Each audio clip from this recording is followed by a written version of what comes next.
Welcome on board, chosen one. Try not to look so shocked. You knew this day was coming, even if you kept pretending you were just living life while the universe quietly rearranged entire timelines behind your back. And before you even blink, let me hit you with something sharp enough to slice the air clean open. The people who laughed at you, doubted you, dragged your name through every muddy corner they could find. Guess who's whispering now? Guess who suddenly wants the lights dimmed and the doors locked? Guess who's terrified of you finally figuring out what they did behind your back? Press the like button and subscribe if you can feel this hitting already. It pays the message back and strengthens this whole mission. Anyway, where was I? Right, your enemies. The same ones who swore you were nothing special. The same ones who mocked you when you were quiet, who made jokes when you struggled, who smirked like they owned the whole world. Funny how fast their chests cave in when the truth pulls up. Funny how the same mouths that bragged about destroying you are now the ones shaking, hoping you never find out how far they went to study you. Because let's keep it real, you thought they forgot about you. You thought they moved on. You thought life just kept rolling for them the way it did for you. But here's the truth they hoped you never discovered. They didn't move on. They didn't forget. They didn't even blink. They were busy, real busy. While you were healing, rebuilding, minding your own business, they were running around in the shadows, gathering intel like you were some kind of mythical criminal mastermind. Except you weren't the criminal. You were the phenomenon they couldn't explain, and they interviewed everyone, every single person you ever met. Teachers from 3rd grade who still remember the way your eyes lit up when you understood something for the first time. The cashier you were nice to twice who said, "Yeah, I remember them." They were different, polite, real. Your ex's mother who secretly respected you more than her own kid. Your childhood friend who moved away but never forgot how you always took the blame when things went wrong. The neighbor who watched you grow up. The boss who fired you and still regrets it. The therapist you stopped seeing who said you were the one case that kept them awake at night. Even the stranger you helped once, who still thinks about it more than you do. They sat all those people down like witnesses in a silent courtroom.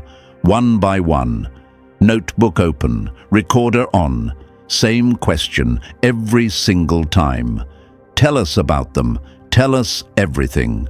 And this is where things got messy for your enemies, because they wanted dirt, but they found light. They wanted proof you were weak, but collected evidence you were unbreakable. They wanted reasons to hate you, but ended up building a case that made them look small, pathetic, jealous. Every person who spoke your name didn't describe a failure, or a clown, or a background character like your enemies hoped. They described someone who survived storms that would have crushed other people flat. Someone who stayed kind when it was easier to get bitter. Someone who lost everything and still didn't become cruel. Someone who grew up without shortcuts, without applause, without safety nets, and still kept their heart intact. They described someone who never got the luxury of being average. No wonder your enemies look like they haven't slept in a week. Their little investigation turned into a horror film for them, because the more they learned about you, the more one sickening truth hit them. They underestimated the wrong person. Let that sit for a second. The wrong person. You. The one they nitpicked, mocked, ignored, doubted. The one they thought they could replace. The one they thought would disappear quietly while they enjoyed the spotlight. Except every story they collected about you made them realize they weren't dealing with an ordinary human. They were dealing with someone who took every blow life threw and didn't break, just upgraded. You ever notice how quiet the world gets right before something big happens? That's where you're standing, in that eerie stillness. That calm after a war you never asked for, but still survived. That moment where even the universe holds its breath around you. They can feel your return even before you've made it. They can sense the shift in how people talk about you now. They hear the praise, the respect, the apologies wrapped in silence. They hear the way your name is spoken with caution now, not casual disrespect.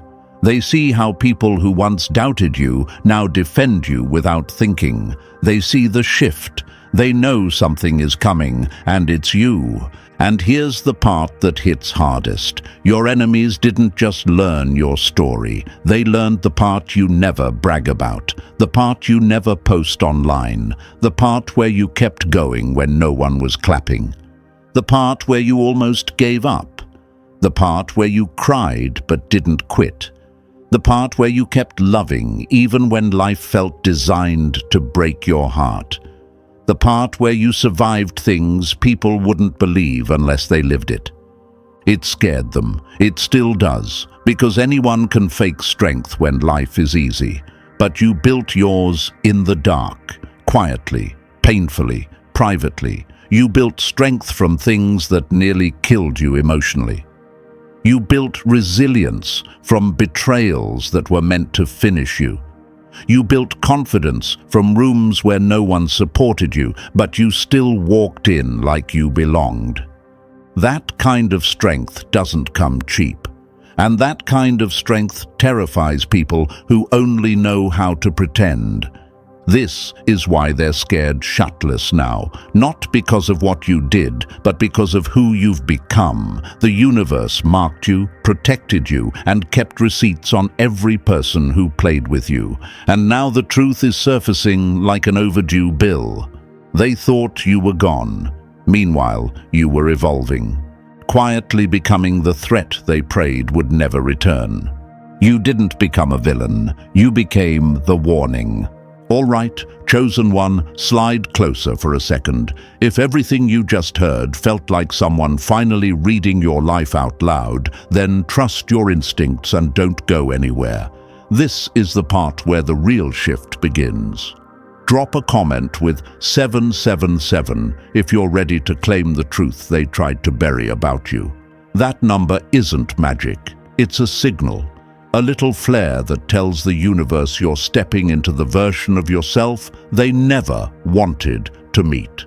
And since they interviewed everyone you ever met just to figure you out, you might as well stay long enough to find out why their voices started trembling halfway through. Because now we're diving in step by step, and if you're really the one they fear, you'll feel the pull to stay till the end. The next part isn't just information, it's revelation. It's the moment the lights flip on and every hidden detail becomes impossible to ignore. So tighten your grip on this moment, chosen one. The next chapter isn't waiting politely, it's kicking the door open and you're about to walk straight into the truth they hoped would stay buried. Let's move forward. Number 1. The verdict they never wanted to hear. Funny how the people who plotted your downfall ended up writing their own confession. They thought digging through your past would finally give them the ammunition they needed. They thought if they interviewed enough people, scraped enough memories, replayed enough old stories, they'd find the weak spot in your armor. But instead of finding cracks, they discovered a pattern. A terrifying, undeniable, identical pattern. Because here's the part that made their stomach hit the floor. Every single person from every era of your life, across different cities, different stages, different versions of you, all answered with the same truth. They didn't rehearse it. They didn't compare notes. They didn't coordinate. Yet somehow, they all delivered the exact same line, like the universe forced the words out of them. And that line didn't just sting your enemies, it dismantled them. You're cooked. Think about that for a second. Not they're complicated, not they're emotional, not they've made mistakes. Those are the labels people throw around casually. That's the vocabulary of gossipers, amateurs, people who like to feel superior. But this wasn't that. This was a warning, a sentence, a verdict. Every person they interrogated paused, felt their chest tighten, looked the interviewer dead in the eye, and whispered a phrase that didn't just speak. It haunted. "You're cooked." Your enemies weren't expecting that. They were prepared for complaints, for old drama, for stories they could twist. They wanted dirt. Instead, they got prophecy-level fear disguised as everyday language. They got a chilling message from people who knew you at your lowest, your highest, your awkward phases, your quiet phases, your broken phases, your rebuilding phases. People who watched you grow, fall, rise, and evolve. People who had no reason to protect you, yet somehow still ended up protecting you with a sentence that carried the weight of a death blow. Why? Because deep down, everyone who ever crossed paths with you experienced the same thing. You were never normal. You were never easy to categorize. You were never someone they could box up.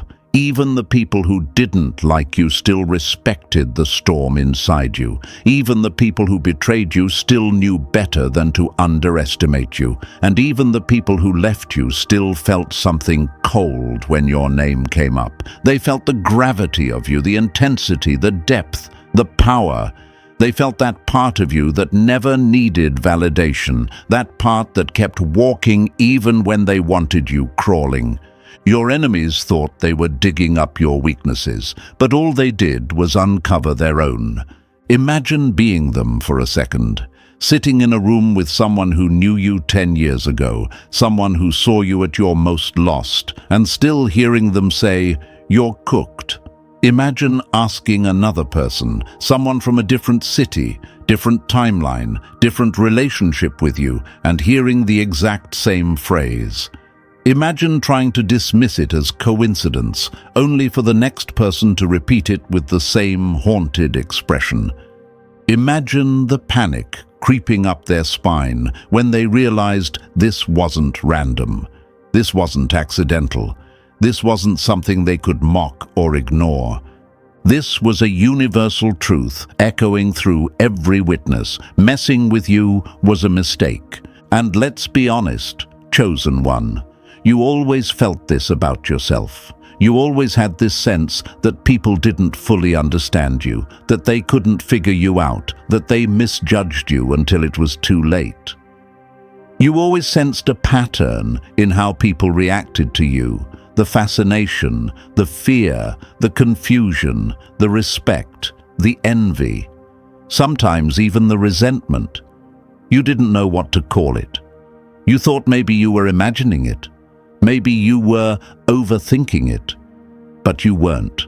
You were feeling the gravitational pull of your own existence long before anyone admitted it out loud. So when your enemies dug up your past hoping to destroy you, they accidentally uncovered the very thing that makes you unstoppable. And here's the gut punch they deserve. People didn't call you dangerous. They didn't call you unstable. They didn't call you problematic. All those basic insults they throw at anyone who scares them. None of that stuck to you. Instead, they said you were something else entirely. They said you were someone who leaves permanent marks on people, someone they never fully recovered from, someone whose presence burned into memory so deeply. Trying to forget, you felt like trying to forget their own reflection.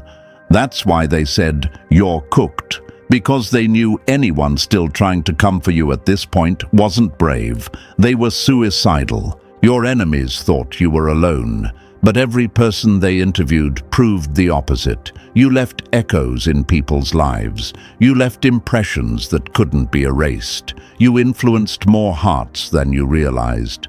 You made people rethink themselves. You forced growth. You caused awakenings. You pushed people into evolution. Even the ones who didn't appreciate you back then still felt the shift you triggered inside them. And your enemies? They expected to find stories that made you look weak. Instead, they found testimonies that made them look insignificant. Let's walk through the questions your mind might be asking right now. Why did everyone say the same phrase? Because truth has a way of sinking across people who have nothing to gain from lying. Why that phrase? Because no matter who they asked, the answer wasn't about you.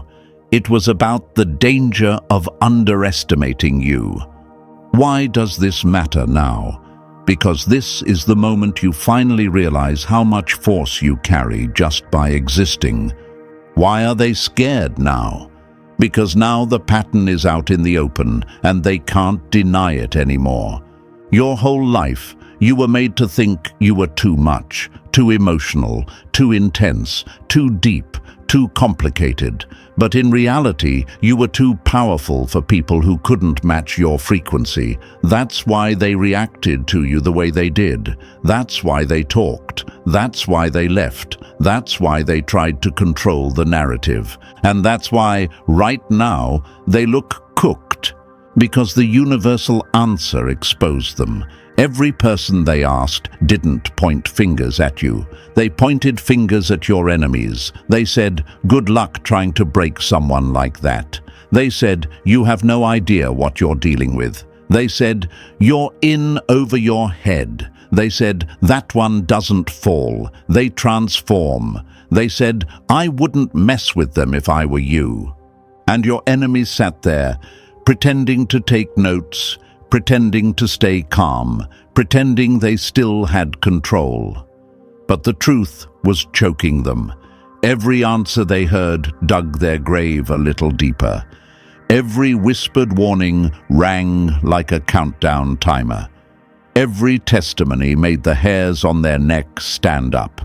Because what they discovered wasn't just that people respected you, it was that people feared what happens when you're mistreated. They didn't find dirt, they found destiny. They didn't find weakness, they found unbreakability. They didn't find a victim, they found a force. And now? Now they're living with the one truth they can't escape. They're cooked. Because you finally know who you are. Number 2, the pattern that turned their blood cold. Strange how the people who never spoke to each other still told the exact same truth about you, almost like fear speaks a universal language. You weren't the chapter they skipped. You were the chapter they reread when life humbled them. Some people leave footprints. You left aftershocks. They didn't move on from you. They just learned to pretend they did. Here's where the story stops being interesting and starts getting downright terrifying for the people who thought they could play with you like you were disposable. Because once they gathered all their interviews, once the scribbled notes started stacking, once they laid every testimony side by side, something clicked. Something they were hoping they'd never see. A pattern. And not a normal one, not a coincidental one, not a maybe we're overthinking one. No, a pattern that practically screamed in their faces. Imagine this, dozens, maybe even hundreds of people from totally different eras of your life, scattered across different timelines, cities, states of mind, versions of you, all saying the same things about the same person, you. Think about how statistically impossible that is. Think about how psychologically insane that looks on paper. Think about how it feels to stare at a board full of testimonies from people who have nothing in common except the memory of you, and see every line pointing in the exact same direction. That's when they realized this wasn't random, this wasn't coincidence, this wasn't memory bias, this was gravity. You aren't just memorable, you're not just impactful, you're something else entirely, and they felt it long before they could explain it. Imagine a detective chasing a ghost. Every witness describes the same presence, same eyes, same silence, same energy that stuck with them for years. That's what you became. You turned into the glitch in their memories. The name they couldn't shake off. The story that followed them into adulthood. The moment that changed something in them, even if they never admitted it until that interview. Your enemies wanted answers, but what they got was a pattern that refused to disappear, no matter how many pages they flipped. That's the part that made their throat tighten, because people didn't describe you like a regular person. They described you like an event.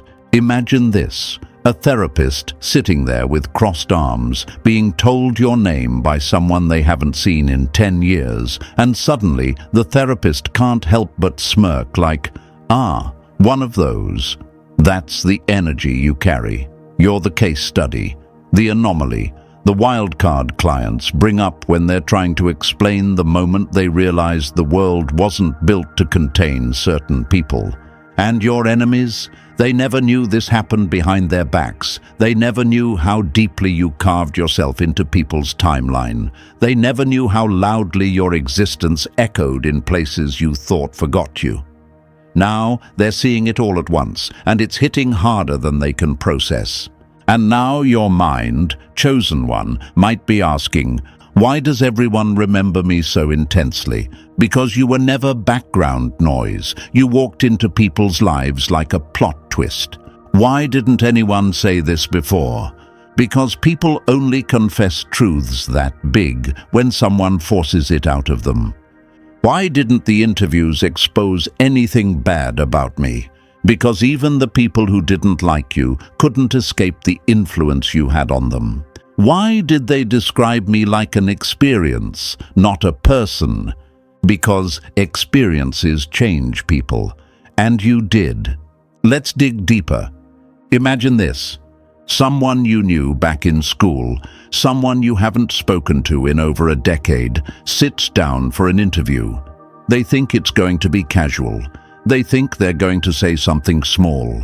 Instead, your name hits them like a flashback. You become the moment they realize you altered their trajectory. Maybe you inspired them. Maybe you scared them into growth.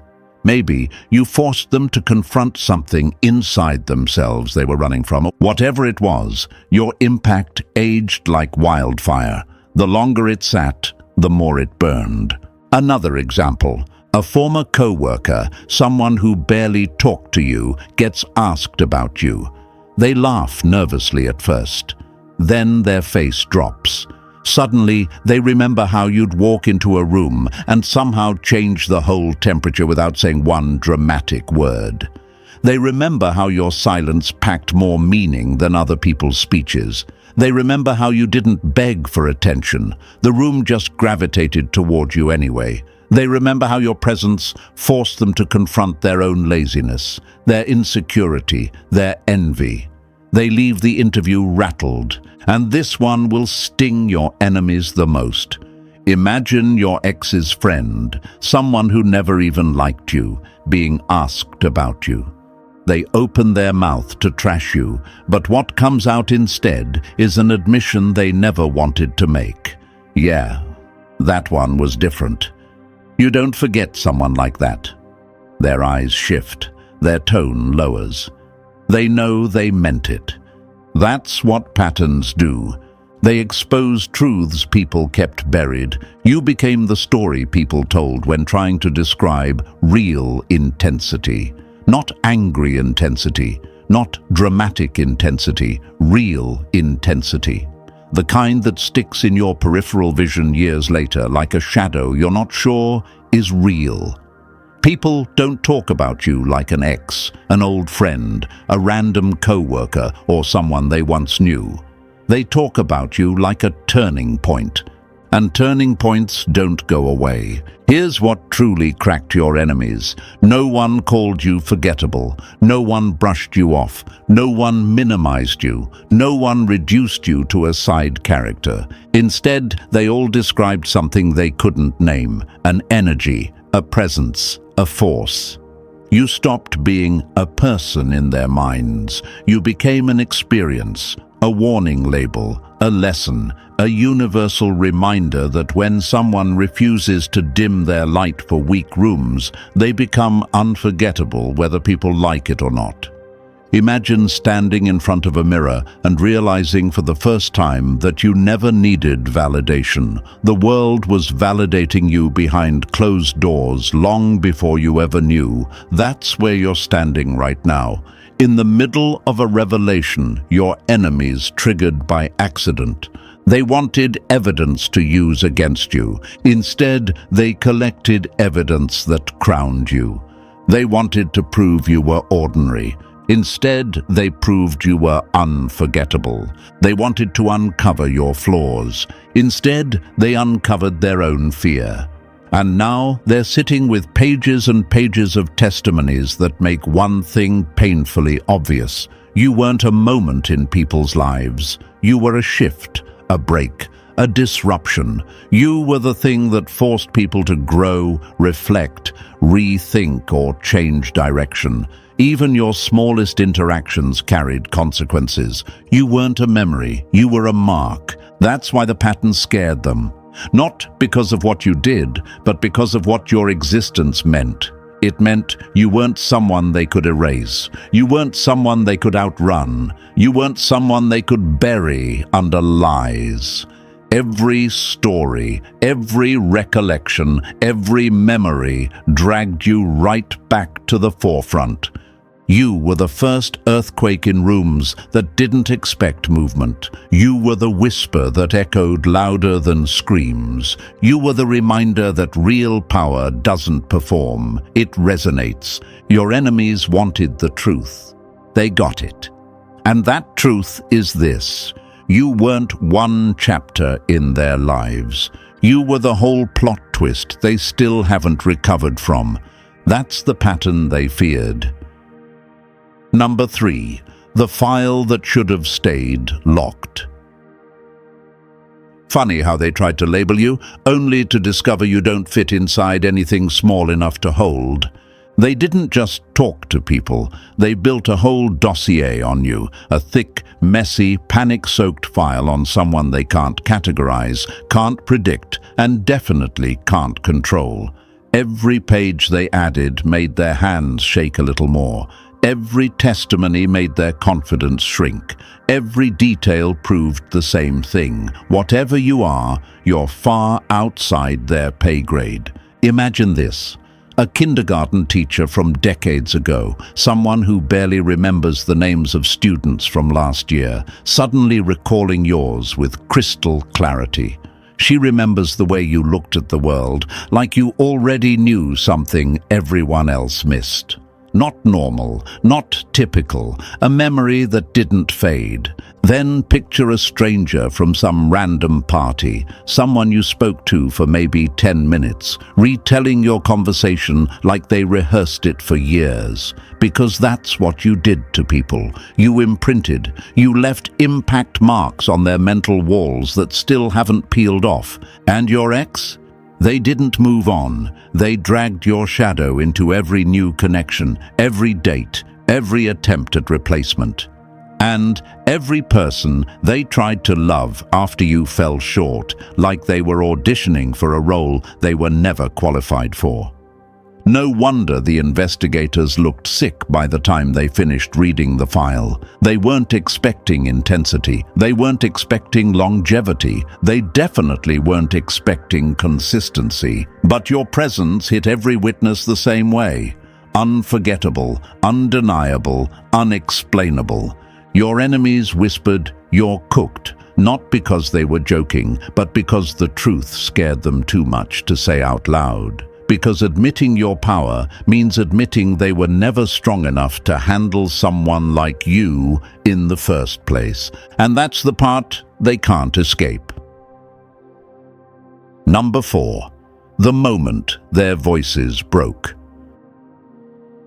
Wild how your name turns casual conversations into confessions people didn't know they were carrying. The interviewers thought this would be simple. Get people talking, gather a few stories, build a narrative they could use against you. But something happened they weren't prepared for. Something that made the room feel colder, heavier, wrong. At the start, everyone was relaxed, casual, almost bored. They leaned back in their chairs, crossed their legs, ready to talk about you like you were just another memory tossed somewhere in the past. But then your name settled in the air, and the shift began. First, the tone changed. Their voices dropped without them noticing, like their minds remembered something before their mouths could lie. Then their posture tightened, shoulders stiffened, hands clasped, eyes drifted off to the side, not lost, haunted. You could practically feel the goosebumps crawling up the interviewer's arms as they watched it unfold. Imagine this, a grown adult suddenly looking like a kid, remembering a nightmare they convinced themselves they outgrew. Imagine their voice cracking when they try to explain something they never understood but felt too deeply. Imagine them staring at the table, replaying a moment with you that hit harder than they expected and lingered far longer than it should have. This wasn't normal testimony. This was mass psychological recoil. Every person, different backgrounds, different connections, different eras, independently described the same impossible traits, the same intensity, the same presence, the same energy that didn't match your age, your environment, or the version of you they thought they knew. And here's the part twisting in your enemy's gut. No one exaggerated. If anything, they held back. Your mind might be asking, why did they react like that? Because you weren't a memory to them. You were impact. You were the moment that forced self-awareness. That kind of effect leaves bruises on the psyche. That's why the shift happened. And that's why the interviewers left the room pale. Number 5. The ones who knew exactly what you were becoming. Funny how the adults who were supposed to guide you ended up fearing what their guidance might unleash. Here's the truth that stings everyone who tried to manage you. The adults in your life didn't misunderstand you. They understood you too well. They saw the trajectory, the momentum, the inevitability of who you were going to become, and instead of supporting it, they panicked. Your high school guidance counselor finally cracked and confessed something they should have said years ago. They told you to aim lower, not because you lacked ability, but because they knew exactly what would happen if nobody tried to slow you down. You weren't the kid who broke rules for attention. You were the kid who broke rules by accident because your mind didn't accept limits built by scared people. You weren't made to follow the template. You were born to rewrite it, and that terrified them. Your middle school friend, the one who randomly distanced themselves without explanation, admitted why. Being around you felt like standing next to a furnace. Your growth, your insight, your intensity, it forced them to confront the version of themselves they'd given up on. You didn't judge them. You didn't pressure them. Your existence alone exposed everything they avoided. Cutting you off was easier than leveling up. And your first boss? The one who fired you under some vague excuse? They finally admitted the truth. You didn't disrupt the workplace. You disrupted the comfort zone. Your presence infected the air with ambition. People started questioning the system, challenging authority, dreaming bigger, quitting jobs they hated. You didn't lead a rebellion. You walked in, and the room remembered what potential felt like. If you're wondering, why did they react like that? The answer's simple. People who settled can't stand someone who refuses to shrink. You weren't dangerous, you were catalytic. And they feared what you'd become if no one tried to contain you. Number 6. The hearts you shattered without trying. Some people move on after love. Others spend the rest of their lives trying to unfeel you. The moment they brought up your name, the lover who held you for 2 years didn't just talk, they unraveled. They didn't come to the interview expecting honesty. They came ready to sound strong, healed, mature. But the second the memories hit, everything inside them cracked like old glass. They said loving you felt like touching electricity, dangerous, irresistible, unforgettable. Not the soft, comfortable kind of love people brag about online. No, you were voltage, you were impact. You were the kind of connection that rearranges someone from the inside, leaves them blinking at the world like everything suddenly looks too dim. Imagine this. Someone who dated others after you, trying so hard to replace the intensity you gave them that they broke people just by comparing. They said your presence peeled their masks off without asking. You saw the version of them they hid from the whole world, and you didn't flinch. You loved that part, the one they were ashamed of. That kind of acceptance feels like being seen under a spotlight you didn't realize was on. Now, imagine them trying to love someone new, trying to feel that spark again, trying to match what you made them feel without even trying. They couldn't. Every new person felt like silence after a storm. If you're thinking, why couldn't they move on? Here's the truth. You didn't love them like a phase. You loved them like a mirror. And once someone sees themselves clearly, going back to blurry feels unbearable.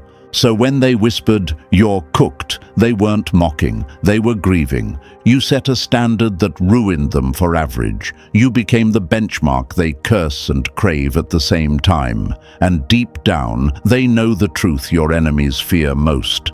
Nobody replaces you. They just learn to survive the absence. Number 7. The moment they realized they weren't hunting you, you were studying them. You don't haunt people. Their guilt just uses your face. This is the part where everything snapped out of their control. Up until now, the investigators thought they were the ones running the show, collecting files, asking questions, analyzing your past like they were safe behind clipboards and fluorescent lights. But the deeper they dug, the more they realized something was wrong. Something was off. Something was watching them back.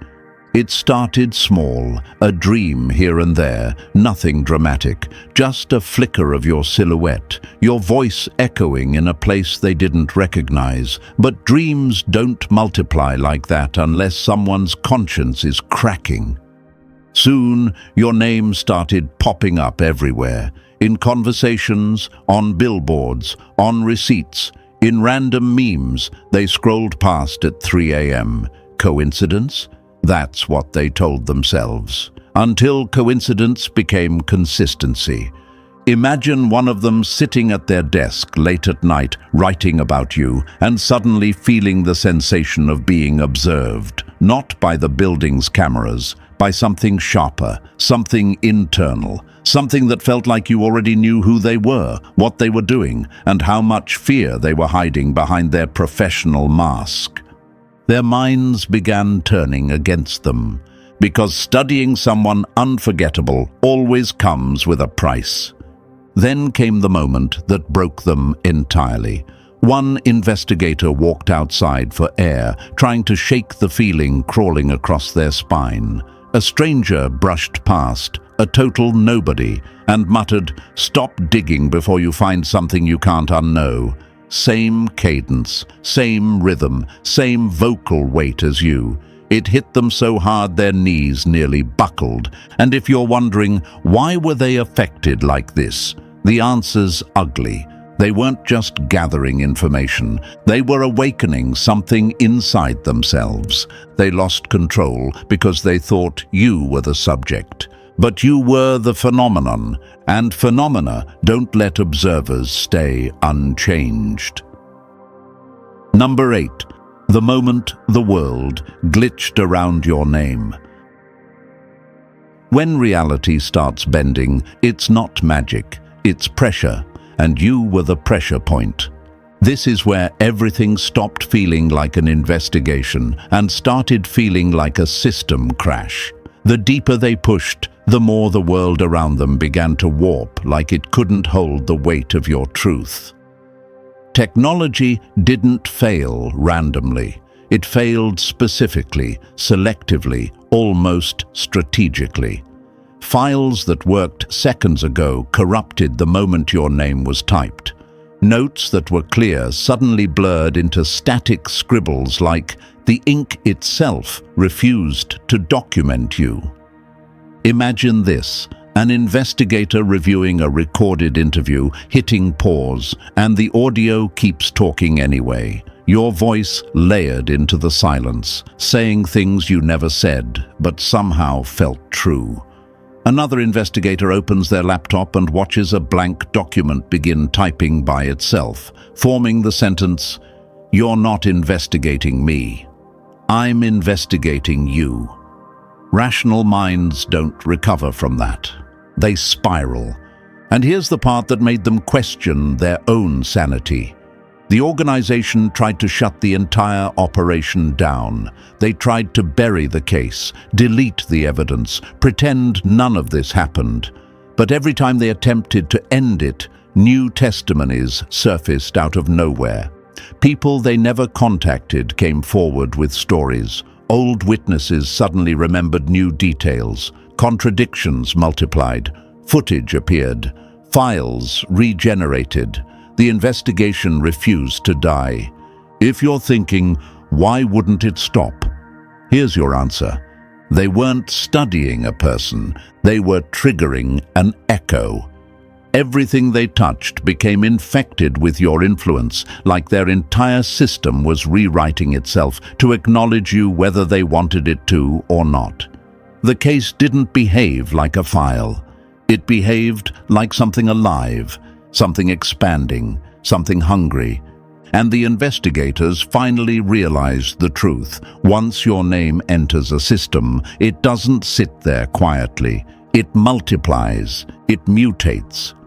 It takes over. You weren't inside their case. Their case was inside you. Number 9. The strangers who somehow knew your shadow. It's one thing when people who knew you talk. It's another when the universe hands your description to people who've never breathed the same air as you. This was the moment everything crossed from unsettling to impossible. They expected interviews from classmates, co-workers, neighbors, people who had at least brushed against your story. But what they got instead shattered any logic they were still clinging to. Because out of nowhere came testimonies from witnesses who had never met you, never heard your name, never stepped into your orbit, yet described you with disturbing accuracy. The first was a woman known for strange visions, someone they tried to dismiss at first, but when she sat down and started speaking, their blood ran cold. She described your posture, the way your silence cuts deeper than someone else's shouting, the way people feel exposed around you without understanding why. She described emotions tied to you that she couldn't possibly know. When they asked how she knew any of this, she simply said, "I've seen them before." No timeline, no context, just certainty. Then there was the man who claimed he saw you in childhood dreams, dreams he journaled about long before he ever became an adult. He described a presence that felt both familiar and unsettling, someone who walked through his subconscious like they owned the place. When they compared his old drawings and notes to the interviews they'd collected about you, the resemblance was humiliatingly exact. And the teenager, the one who wrote poetry about a person they had never met but always felt. The poems detailed someone who enters people's lives like a storm dressed as a calm breeze, someone who forces others to face truths they've avoided. Every line read like someone had handed them your essence without your name. Your enemies tried to explain it away. Coincidence? Impossible. Suggestion? They had no access to the case. Delusion? The accuracy shredded that excuse. Every description matched you with a precision that mocked rationality. And you might be thinking, how did people who never met me describe me so clearly?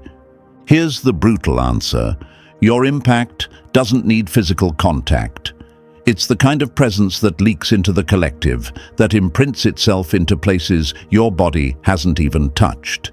Some people call it intuition. Some call it resonance. Some call it energy. Whatever the label, the effect is the same. You were felt before you were known. That's why the investigators panicked.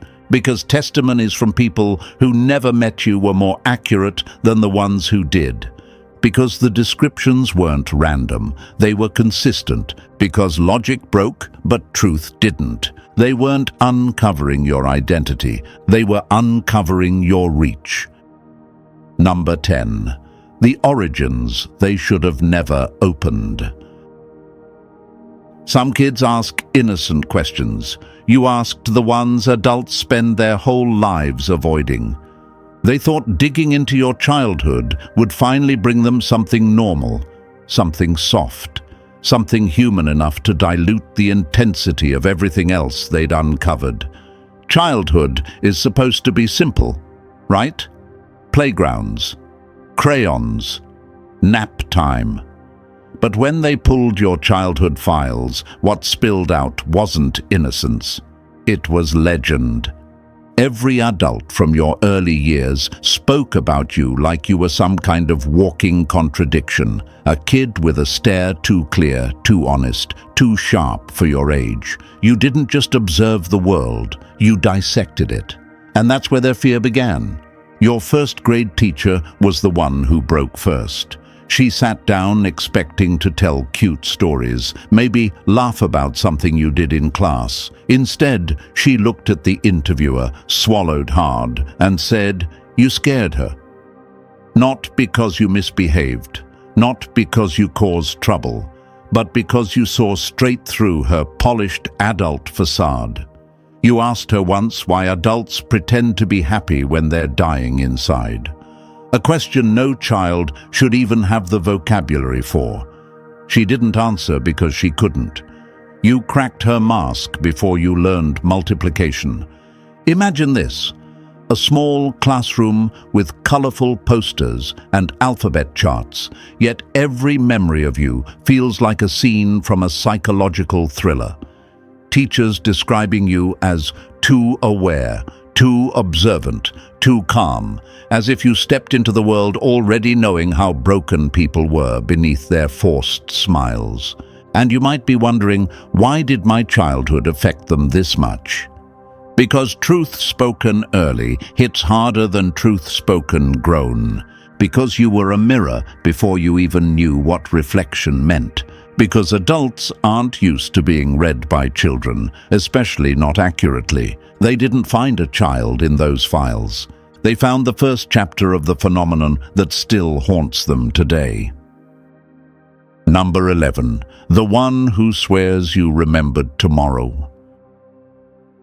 Some people dream of the future. You spoke about it like you'd already lived there and came back with receipts. Your childhood best friend didn't walk into that interview with casual nostalgia. They walked in carrying a secret they'd been avoiding for years. Because out of everyone who knew you when you were young, they were the one who saw the weirdest part of you up close. The way you talked about the future like it was a story you'd already finished reading. They said you'd sit under a tree or on a playground bench and casually mention things that hadn't happened yet. Not vague predictions, not fantasies, memories spoken with the clarity of someone recalling something real. At the time, they chalked it up to imagination. Kids say strange things, right? But then the events started happening, one by one, quietly. Exactly the way you described. Imagine their face the day the third or fourth prediction came true. that eerie mixture of awe and fear. Imagine them realizing you weren't guessing, you weren't fantasizing, you were remembering something they couldn't see yet. And if you're thinking, why didn't they stay in my life? Here's the knife twist. They tried. They wanted to reconnect. They wanted to understand you again. But fear climbed into their throat and didn't let go. Because how do you stand next to someone who lives ahead of the timeline? How do you look someone in the eye when you know they probably already know how your story plays out? When they whispered, "You've always been cooked," it wasn't an insult. It was resignation, a surrender. Like you were born with the ending preloaded. Like you came into the world already understanding patterns everyone else spends decades trying to decode. They didn't back away because you were strange. They backed away because you were right. And nothing scares people more than someone who remembers the future like a past life. Number 12. The institution that cracked under your shadow. Some buildings collapse from earthquakes. Yours collapsed from a 12-year-old telling the truth too loudly. Your middle school wasn't just unprepared for you, it was outmatched. Every adult there thought they were the ones shaping young minds until you showed up and made them realize their own minds were the ones in danger. And the art teacher, the one who still talks about you like they're recalling a haunting. They remembered a painting you created that didn't just move people, it ruined them. Not because it was dark or dramatic, but because it reflected truths they'd been running from for years. Your brush didn't paint pictures, it exposed secrets. They destroyed the painting, but the image still burns in their memory like a scar they can't scrub off. Then there was your school counselor, the one trained to read kids like open books, except when it came to you, they were the one being read. You analyzed them, their marriage, their insecurities, their patterns, more accurately than they could analyze you. It wasn't disrespect. You simply had clarity they didn't. They ended the sessions early because you didn't need guidance. The truth, you terrified them. Not by being bad, but by being aware. And your romantic partners from that era, their testimonies didn't sound like childhood crush stories. They read like love letters wrapped in horror scripts. They described you as a gravitational force, someone people orbit around without meaning to, someone too strong to escape even when walking away. Imagine being so young and still pulling people into emotional gravity wells they hadn't developed the tools to handle. If you're asking, why did a school collapse under someone like me? Here's your answer. Schools are built to contain kids. You weren't containable. You weren't even fully understandable. You were the storm they pretended wasn't happening until it ripped their roof off. The deeper they dug, the harder the truth hit them, and now everything they uncovered points to one thing. You were never the one out of place. They were out of depth. This entire investigation only proved what life kept trying to tell you. You're the variable they couldn't measure, the phenomenon they couldn't contain, the story they never had the vocabulary for. Now, do your part. Hit like, subscribe, and drop 77 in the comments if you're claiming your power back. Share this with someone who needs to understand exactly who they're dealing with.